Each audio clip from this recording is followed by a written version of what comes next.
Biggest takeaway spring football as we wrap it up, and some players that we think are stock up coming off of this. All that and more today's Locked On Badgers. Let's go.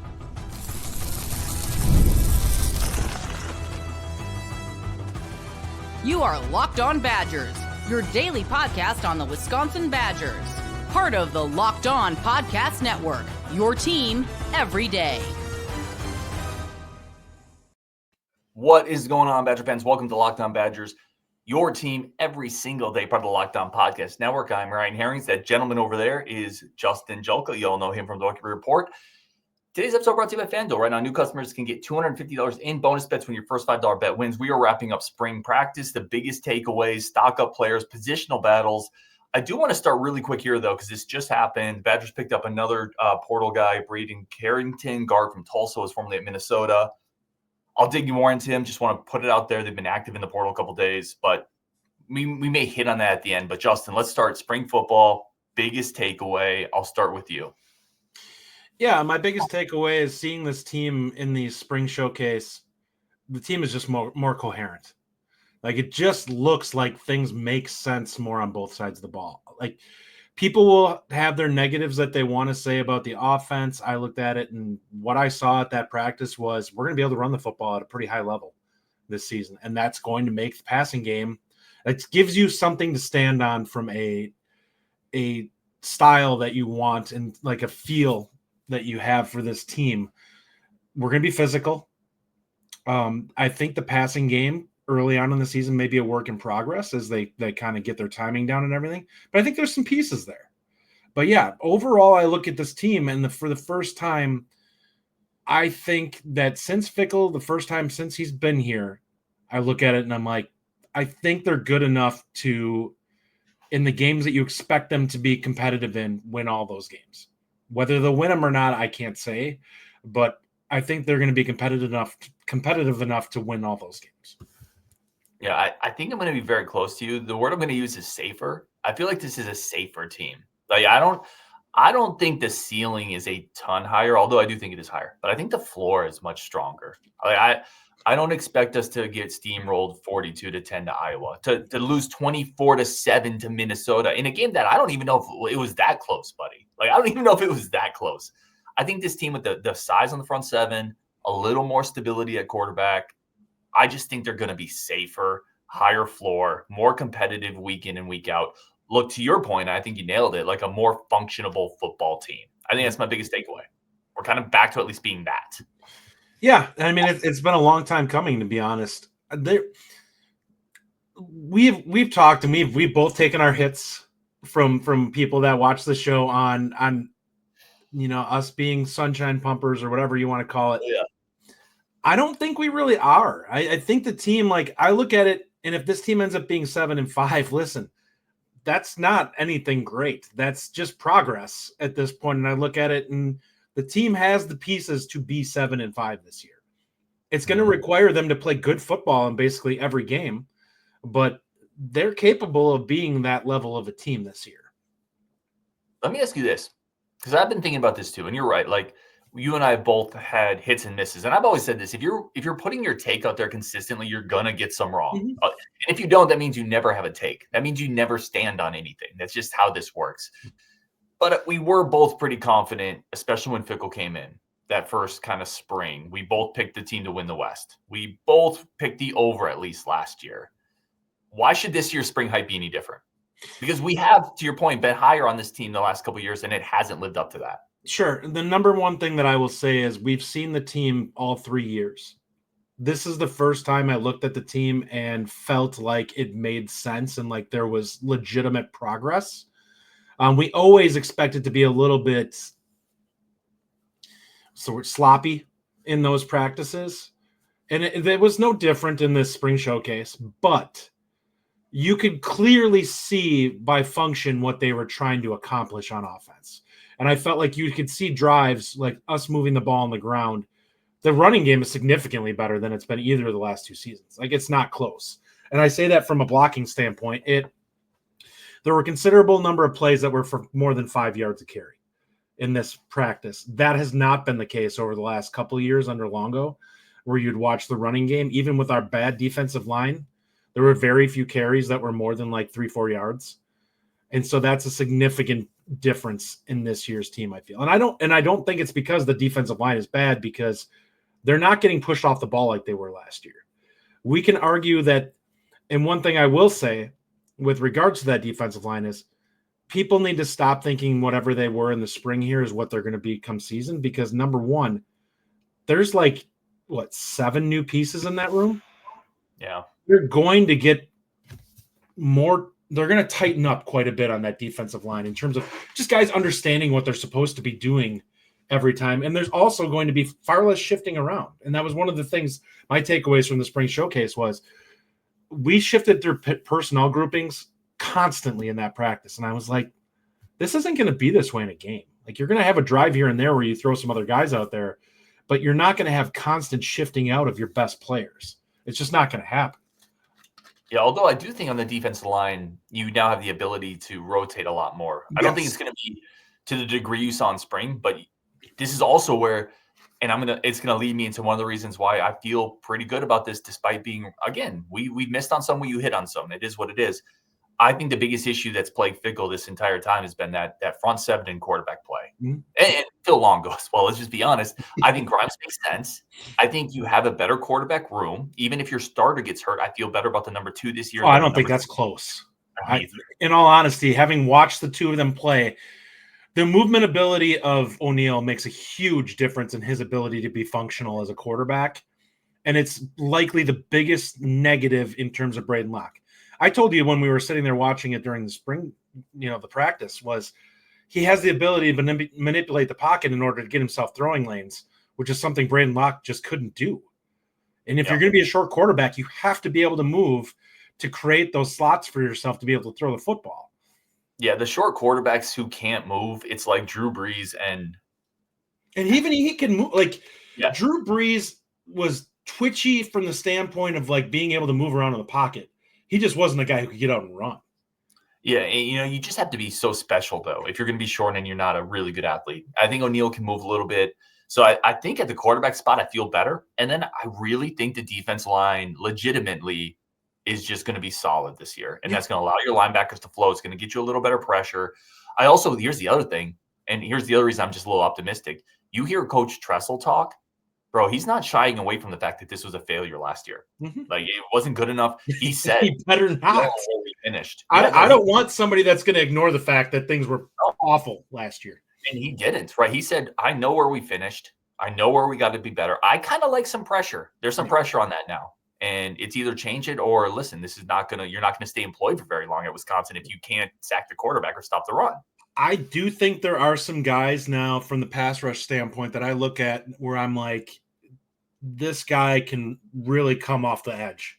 I think Fearbry, Cheeks, and Clayton all are guys who are plus level twitch and juice off the edge. Clayton's going to be a guy who's going to be situational because he just doesn't have the body mass yet. But I think he's a guy who's so fast that he's going to cause problems even for a seasoned tackle because there just aren't many tackles that can move with him. He's so fast, and he's so quick at that jab step and then counter. Like, we saw it in his high school film. Like, he would take a jab step to the outside, the tackle would move, and he would just undercut and come underneath. And it's like, I don't know what you do with that because he can't even get hands on him. Like, it's not a matter of being able to get hands on him and stop him. It's a matter of just being able to get hands on him, period. And we saw that with Schobert. Like, a lot of his film was not engaging a tackle and getting in to get sacks. Yeah. It was him just being able to evade getting touched, period. Yeah, and Clayton's a guy with those long arms, too. He can maybe give you a little something that Van Ginkel gave you with a little bit of the burst that like a Schobert gave you. It's you're right, though. It's one of those things where it's not like I have a really experienced left tackle. It doesn't matter if you can't kick step fast enough to keep up with Nicholas Clayton on the edge. And by the way, you're talking about a guy that put on 20 pounds already. He's still got all of summer and then into fall camp to continue refining his body. He's going to play. Get him at 230 coming into fall. That's going to be huge for him. Yeah, he's playing this year. Period. Dead. Full stop. All right, we're going to take a break here. Come back. 3 stock-up players plus some young guys that flash. That's coming up next on Locked On Badgers. First, a quick break for our friends of the show over at Amazon Fire TV Stick. Listen, I'm a gamer. Justin's a gamer. We both play. If you need to turn your console or your TV into a console, you can do that with the TV Stick 4K device. No console required. Just grab your paired controller, subscribe, sign in to Xbox Game Pass Ultimate with EA Play included, and you're ready to play. Dive into hundreds of premium titles, EA Sports Coach Football 25, Call of Duty, Black Ops 6, as easily as you stream your favorite shows. This is entertainment all brought together because you get the 4K streaming, the 1.5 million movies, the TV episodes, Netflix, Prime, Disney Plus, Max. Plus, you get to do that gaming experience on the go without that console. Doesn't get better than this. We've reached the pinnacle. 2025 is where we've arrived, and it's going to be all downhill from here. Head over to Amazon.com/FireTV Locked On to get started. Xbox Game Pass Ultimate subscription compatible controller are required. Available on select devices, including the Fire TV Stick 4K second generation, Fire TV Stick 4K Max first and second generation, Fire TV Cube third generation. It is phenomenal. I have one. I can absolutely vouch for this product. Okay, Justin, let's get into some players that you're stock up on. Well, I've got 3. I think you have 3. I'm sure we have more, but I'll let you go first on this one. And what's a stock up player for you? Yeah, number 1, I think it's Tacket Curtis for me. If I'm going to hit the defense, he's just, you could tell he's clearly healthy this year. Put on some good weight. He's never going to be a linebacker that looks big because he's kind of a lanky guy. He's 6'2".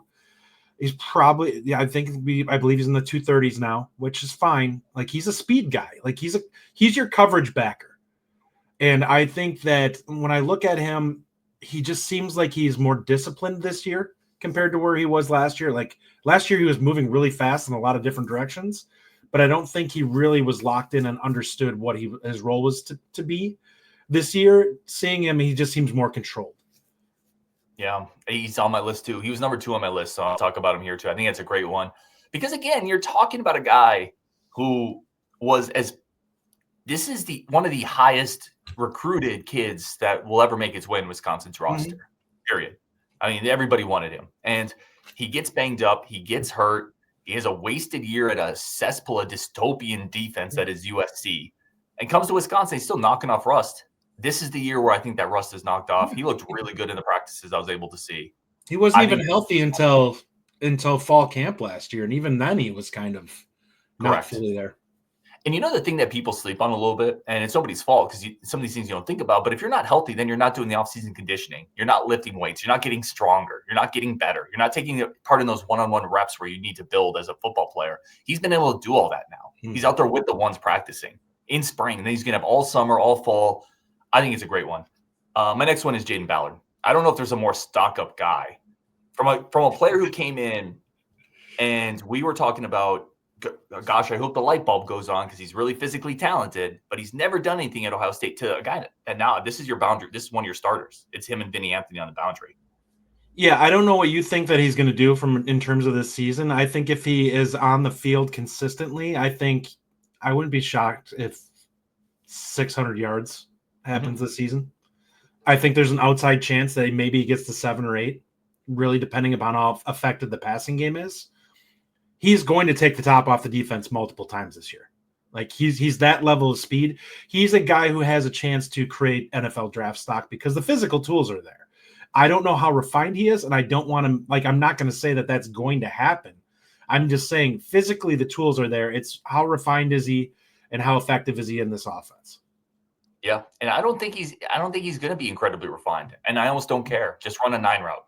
Just it's almost like a great home run hitter is maybe not a really refined hitter, but he has enough power in that bat to change a game once or twice. And it's also the type of player, you hit on it. It's just taking the top off. It's a guy that every single play a cornerback is not going to be able to really play full press on him, or you're going to have a safety at least lurking over the top. He changes defensive game plans, and the Badgers haven't had a guy like that. Who was the last guy that was like a 4.4-6.2 guy that would change, at least make a defense really respect you deep for Wisconsin? Oh, probably Abby. I don't think he was that level of speed, but that's the last time you had somebody who consistently could get deep. Yeah, like Abby was great. He wasn't a burner like this. Obviously, he was an 4 or 5 flat kind of guy. So I think I am massively stock up on Jayden Ballard. Let me give you my next one, Dilin Jones. Again, I love Dilin. I'm a Dilin guy. DJ's been on the show. You know what's hilarious? Huh? Our lists are identical. Oh, dude, I love it. We'll each do a bonus one. That way we won't have all the same guys. you're talking about a player who is going to be running back one for Wisconsin. And that's a lineage and a heritage that doesn't come easily. You got to be a dude to be running back one as a sophomore, a true sophomore at Wisconsin. I think he is a dude. I think he's going to be really good this year. I took the under on 1,000 only because I think they're going to feed 3 backs. I think he's plenty good to go over that this year if they feed him more. I think this is a breakout year for Dilin Jones. I love it. Yeah, I agree. I think my question with him was, is he going to come in and be able to take the next step? I think it's pretty clear he has. I think out of the backs, he's the guy that I feel the most confident in being a productive running back. I really like Dupree's skill set in terms of being able to do some interesting things with him, but he's not a guy I want to force feed. Like, I think Dilin Jones, you can give him 25 carries in a game and feel okay with that. I don't know if I want to do that with Dupree. Yeah, I think it's fair. Give me a bonus player here so we don't have the exact same list. Someone else that you think of. I am going to say, if we're going to talk about somebody who I think is taking another step, based off of coming in, and I almost thought that he was kind of I'm not sure what to make of this guy, is probably Charles Perkins.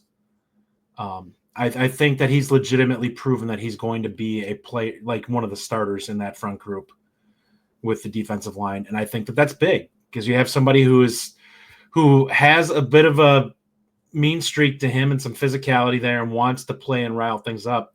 Wisconsin's needed some attitude in that room. And I think it's big to have a guy who wants to go out there and mix it up.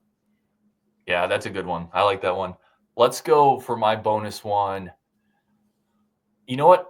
I'm going to go with Danny O'Neal. I just don't think that – I think when he's totally fair.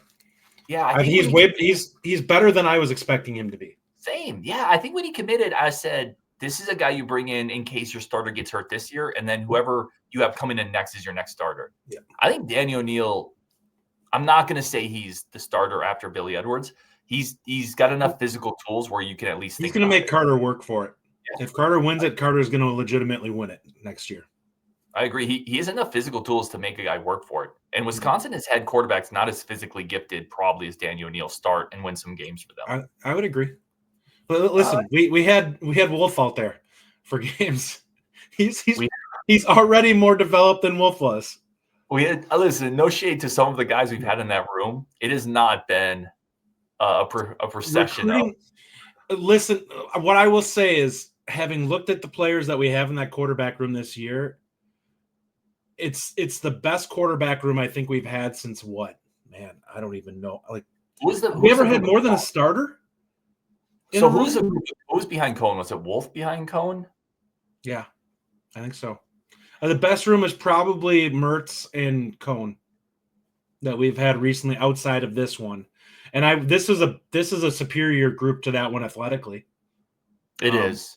No, Cohen was a good player. Billy will have to play to a certain point to reach. I don't know if Billy will be able to be as efficient as Cohen. And that if he is, then we're in for a really big year. Because I think the running game will play. And if he can be an 18-5 guy like Cohen was, we talked about 8 wins. 8 wins is definitely in play if he's that kind of quarterback this year because the offense will be good. Yeah. I agree with that. I do agree with that. I think 8 wins is a ceiling, but I think it's in play if you get really good play out of Billy Edwards and some health.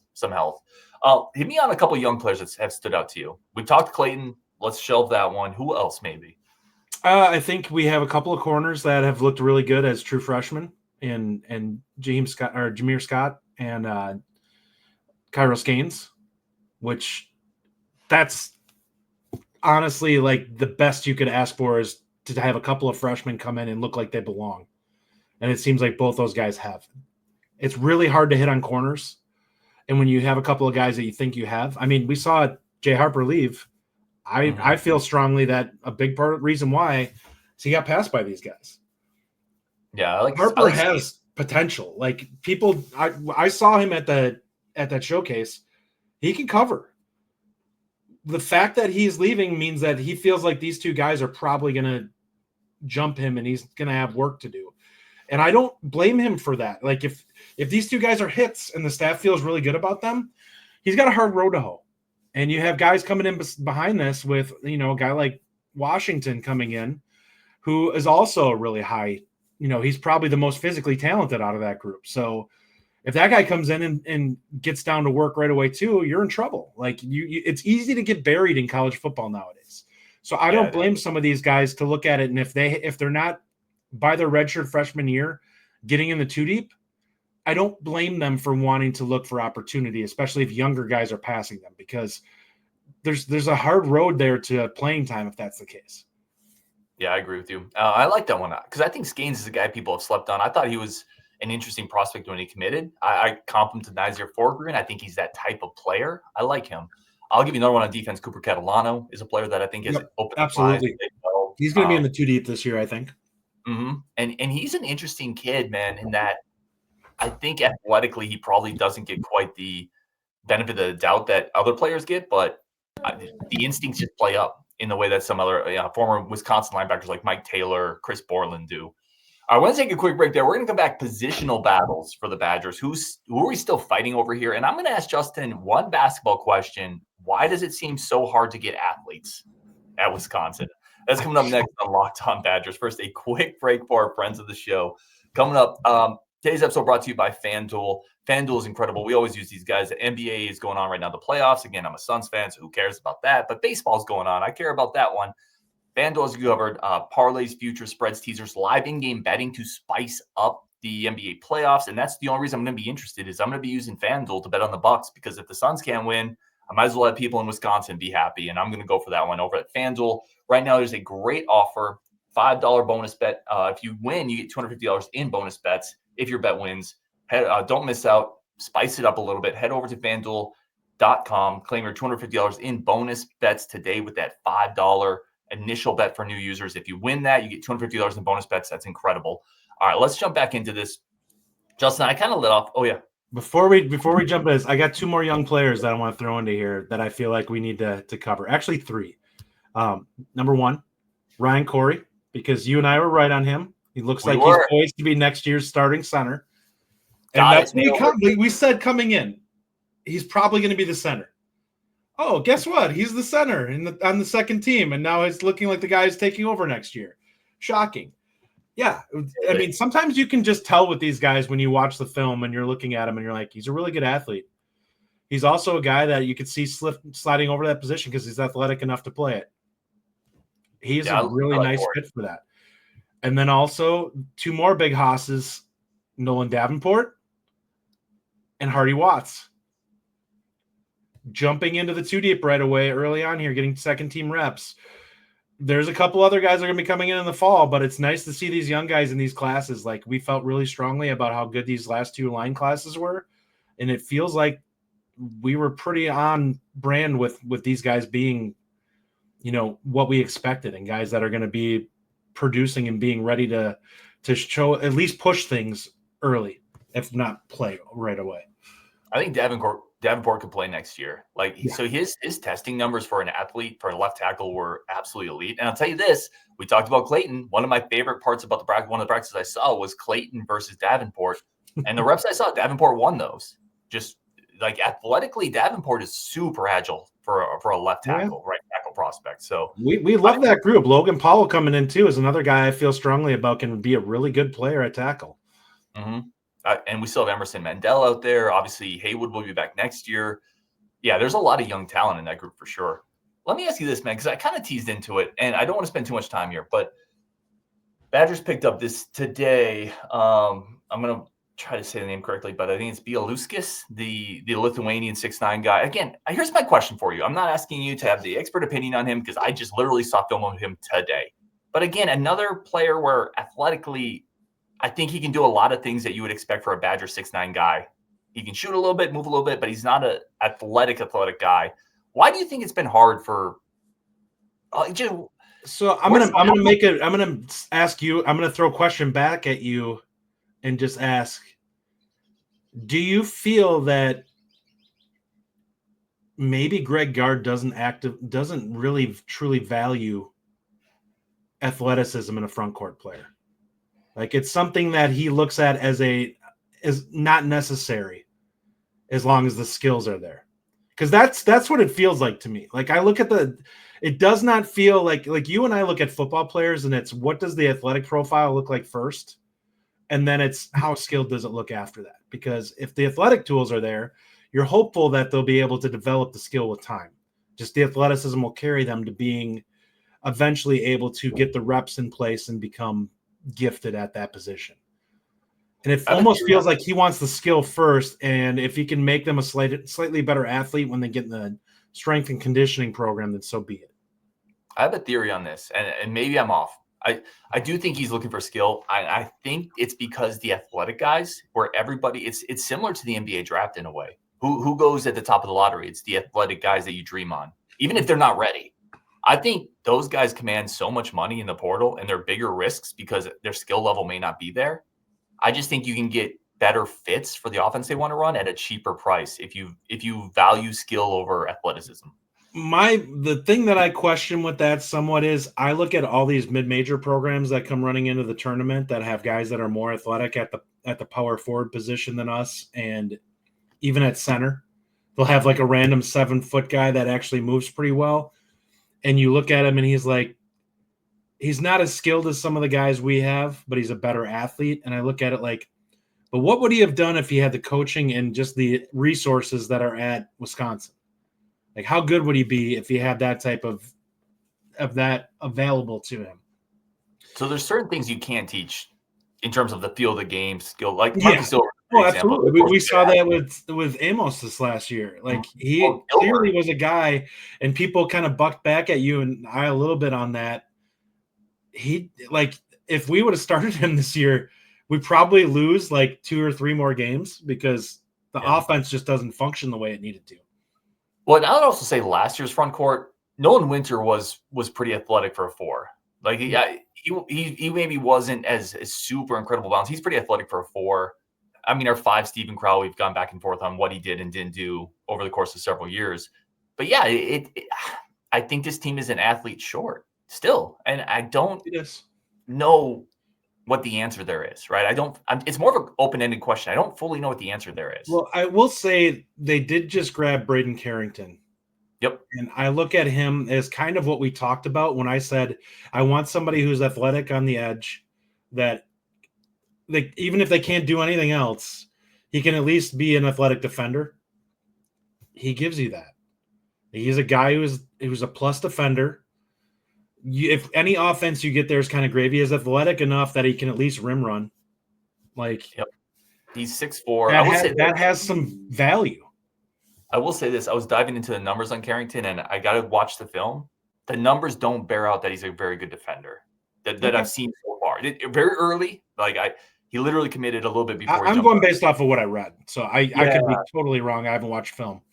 And numbers are just one part of it too. Like, I actually have to watch it. Like, I'm not going to say he's a bad defender because Synergy says he is. Like, you have to watch the film. But the Synergy numbers were pretty bad on him as a defender. So I'm going to wait and see on that one. I do like the size. He's 6'4", so he's a bigger guard. And they added Nick Boyd, who gives you more athleticism at that point guard spot than Max Klesman did. So I think at the guard spot, they'll be all right. But yeah, at the wing spot, I think you're missing like that athletic, rangy guy that Michigan State has, that Illinois has. And at some point, you just got to go find a raw guy in the portal and say, we're going to try to coach this guy up. Yeah. And doesn't mean ignore I think that's what you and I look at. It's like, I get chasing skill, but why can't you have 2 guys on your roster that you look at and like, this guy's just an athlete. If he hits, he completely elevates our entire team. Yeah. And we never chase that, like, ever. And they just get that raw ball of clay where you look at the guy and you're like, man, he's kind of a train wreck in high school, but the athletic tools are there. And if I can get this guy to figure it out, like, he's a lottery pick. Well, Fenderson coming in is going to be some of that. So it's nice that he's coming in. But yeah, more of that, like another one of those every year or every other year. And it's similar to what you and I have said a bunch of times with cornerback and receiver recruiting for Wisconsin. Like, go find the 6'3" guy who's super raw, but he runs a 4.45. Or that's in my quarterback. I want somebody that's not a statue that can run around a little bit because he makes the game easier for himself by being able to manipulate things. Go get some tools. All right, Justin, I'm going to wrap it there because I know I'm keeping you from the draft. I'm keeping myself from the draft. We will talk positional battles later, I promise. But I did want to talk a little basketball today with Justin because it's always good stuff. On Wisconsin, appreciate everybody tuning in, and we will definitely talk to you tomorrow.